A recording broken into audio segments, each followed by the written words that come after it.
é um lugar de dor na pessoa, mas que tem que acontecer. Eu sempre cito o Chris Rock no Oscar. Vocês lembram disso? Quando o Chris Rock foi apresentar. Ele foi entregar um dos prêmios lá no Oscar. Tipo, entrou com um negocinho. Eu não vejo o Oscar, olha a minha cara. E aí... não, tem muitos anos. E aí ele entrou, e aí quando ele foi fazer uma piada, alguma coisa assim, aí entrou umas meia dúzia de crianças, assim. E aí, eu acho que os filhos dele estavam juntos e tal, mas tinha umas crianças orientais, aí ele virou e falou...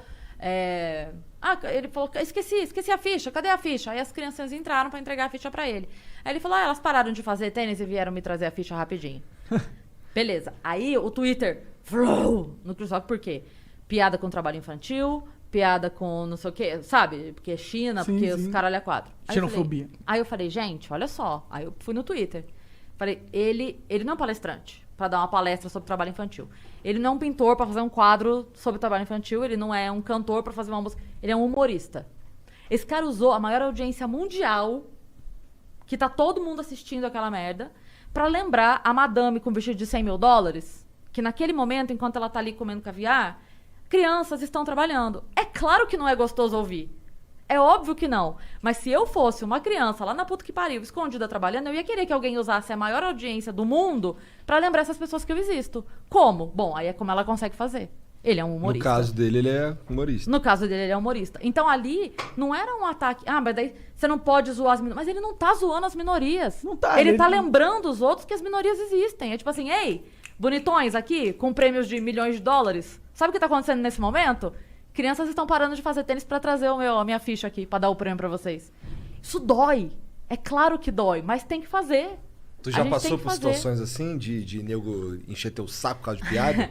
Uma vez, eu sei que roubaram, que teve uma página famosa que roubou tua piada aí, né? Eu ouvi você falando Tem, no o da podcast. preguiça. O da preguiça, a frase da preguiça. Essa daí eu já até desencanei, porque ela não é minha mais. Ela virou domínio público. Patrimônio público. Mas uma vez eu tinha uma piada que eu falava sobre o Japão, sobre orientais, na verdade, que eu dizia que porque eu tenho mesmo dificuldade com o rosto, de decorar rosto, eu tenho mesmo. E aí eu começava a piada falando assim, eu tenho uma dúvida, que é o seguinte, como será que deve ser, porque o Japão é um país super desenvolvido, primeiríssimo mundo, mas como será que eles devem fazer para resolver o problema do retrato falado no Japão? Porque eu não ia saber, tipo, rouba uma mulher no Japão, ela fala, socorro, foi assaltada. Pois não, como ele é?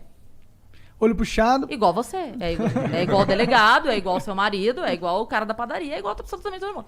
E eu brincava com isso, e aí eu explicava que, na verdade, era uma falha minha, que já tinham me explicado 20 vezes a diferença, chinês, coreano, que eu não consigo realmente saber. E aí o texto corria todo por aí. Eu falava, o Japão deve ser... Eu acho que o segredo do Japão, de ser uma baita potência, é porque eles economizam uma grana que a gente gasta aqui à toa, que é o quê? A pulseirinha da maternidade. Porque eu acho que lá é assim, vai nascendo, escolhe um e leva. Não tem essa coisa de, sei o quê. Aí você pega aquela pulseirinha anos e anos, essa economia, faz uma diferença na grana do país, entendeu? Mas enfim, era uma brincadeira com isso. E aí uma vez eu fiz essa brincadeira no show, e na primeira mesa, assim, do bar, tinha um japonês. E aí, assim que eu terminei as piadas sobre isso, ele levantou e foi embora. Aí eu gelei. Porque, assim, não tinha nada ofensivo. Não tinha, era uma grande brincadeira. Tá falando que todo mundo parece igual lá, é isso? Cara, enfim, aí ele foi embora. Não, que eu vou comentar uma outra coisa depois. Ele levantou e foi embora. Aí eu gelei pelo dono do bar. Eu falei, cara, aconteceu isso. Ele falou, Cris, relaxa, tuas piadas não são ofensivas. Se ele levou por esse lado, paciência e tal. E a mesa dele ficou. Só ele foi embora. Mas os outros também eram japoneses? Não. Ah, entendi. Só ele. A mesa toda ficou. Aí, beleza, entrei, outra pessoa veio e fez o show. Quando a gente foi encerrar, entramos todos. Porque a gente faz isso, né? No final do show, entra todo mundo pra agradecer e tal. Aí eu peguei o microfone e falei, gente, olha, quero me desculpar aqui com vocês pelas piadas que eu fiz e tal. Transmito a minha desculpa pro amigo de vocês. E digam pra ele que se ele quiser voltar aqui pra eu me desculpar pessoalmente, que ele pode vir. Só pede pra ele se identificar, porque eu não reconheço japonês. Obrigada, tchau. Isso aí. Tipo assim, você quer que eu me desculpe? Eu me desculpo, mas eu não reconheço. O que você quer que eu faça? E aí tem 2 reportagens que eu guardo comigo, pra se um dia me processarem sobre essa piada. Tem 2 reportagens que eu guardo. A primeira é de uma coreana que o celular dela desbloqueou reconhecimento facial com a amiga de trabalho dela. Falei, meu amor, se a Apple não reconhece, tá esperando que a Cris Paiva faça. Não, né? Entendeu? Me dá um desconto aí, seu juiz. E a segunda coisa é que na Copa do Mundo, o técnico da Coreia do Sul pediu para os seus jogadores treinarem sem o número nas camisas, no treino, pré-jogo, pediu para eles treinarem sem a camisa com o número, porque os olheiros não conseguiam identificar quem era quem. Falei, meu amor, eles sabem. Eles sabem que ninguém reconhece eles, então eu não vou responder processo porra nenhuma por causa desse assunto. Tá todo mundo sabendo que é difícil pra nós. É verdade. Então eu guardo essas duas informações, porque se um dia vier eu falo assim, olha, Mas seu juiz, o senhor reclama com a Apple. É isso, é uma parada total real. Inclusive é difícil pra eles. Pô, você pega vários alemão, brancão, loirão e tal, meio com formato. É difícil pra eles também reconhecer. Porque a genética dele foi construída pra reconhecer um tipo de face semelhante a ele. E a gente, o oposto. Então, não tem nada a ver com preconceito, ou é um fator da vida. Foi assim que as cartas foram dadas. Não, inclusive, tanto é uma brincadeira que eu falo o tempo todo que eles são muito evoluídos e que essa é a única questão. O retrato falado é a única coisa que eu não consigo entender.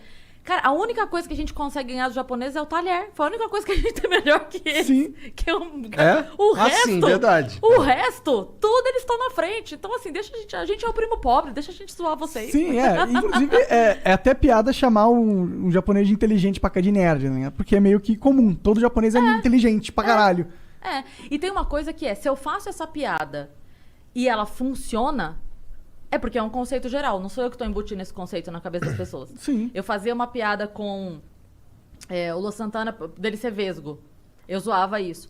E por que funciona? Porque todo mundo sabe. Se eu fizer uma piada, William Bonner vesgo, vocês vão falar, o quê? William Bonner? Não, mas ele não é vesgo. Pronto, perdi a piada, já foi.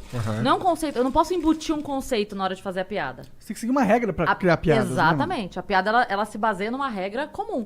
Vou te dar um exemplo muito maravilhoso. O CQC e o Pânico, eles eram rivais na TV, né? Um era da Band e o outro tava na Record. Eu acho que tava na Rede TV. Rede TV, é isso. E aí o Pânico foi pra Band. Quando o Pânico foi pra Band, porque eles não eram inimigos de verdade. Era, obviamente, uma grande brincadeira. E aí o CQC fez uma ação pra receber o Pânico. Tipo assim, nossa, boa sorte pra vocês. E eles deram um gato preto. Eles receberam os caras e entregaram, não, olha, a gente tem um presente...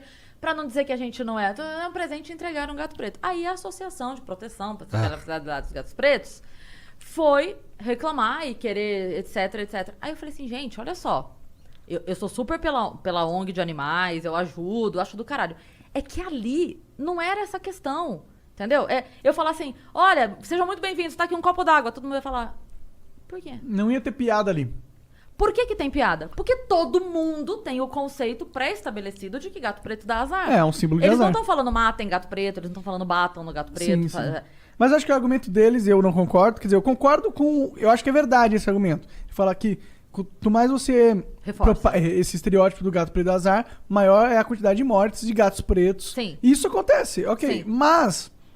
Não é algo que dá pra mudar, meu irmão. Não vai mudar. Não, você pode parar. Assim, a partir de agora ninguém fala. Daqui 10 anos, quando alguém fizer uma menção gato preto, é gato preto da azar, não tem como. Você precisava de 3 gerações, se ninguém fala essa piada em lugar nenhum pra sumir com isso. Aí entra na discussão, vale a pena pra ter o ganho de, talvez estatisticamente, diminuir a morte dos gatos pretos dessa forma? Vale a pena sacrificar a liberdade de expressão da população? Pois é. Eu não acho que vale.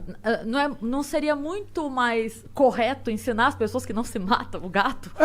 Né? É o mais difícil? Mas é o correto, não é? Sim. Fazer isso? Com certeza. Porque se você tira... Beleza, aí agora não fala mais do gato preto. Tá bom. Aí agora não fala mais. Eu fui fazer uma palestra uma vez sobre liberdade de expressão e eu falei, a coisa hoje tá tão difícil que se eu fizer a piada do pintinho sem cu, vai aparecer a associação dos pintinhos analmente desfavorecidos pra me processar. Porque como assim estou fazendo piada do pintinho sem cu? Sabe como é difícil a vida de pintinho sem cu? Isso é difícil, imagina tentar cagar.